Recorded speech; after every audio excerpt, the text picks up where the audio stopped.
Today's another update with our current project.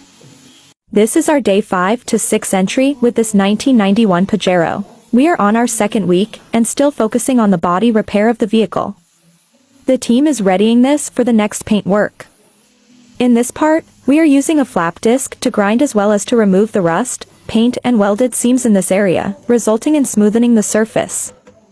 In preparing the vehicle that we need to restore, we also have to remove the carpeting and insulation. Installing new car insulation is an important aspect of vehicle maintenance and it offers a range of benefits.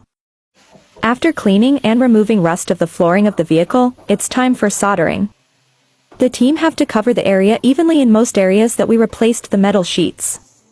It's a tedious process that we need to repeat multiple times. The whole area was full of the disassembled parts from the Pajero.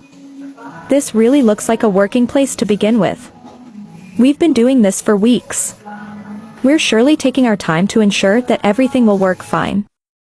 The good thing about this 33-year-old Pajero is that the body panel corrosion is not severe.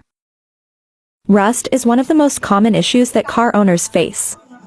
It's a natural process that occurs when metal, like the body of your car, reacts with oxygen and water. And guess what? It can happen to any car, no matter how well you take care of it. But there are a variety of methods to repair rust, from simple touch-ups to more extensive bodywork. The key is to choose the right method for your specific situation.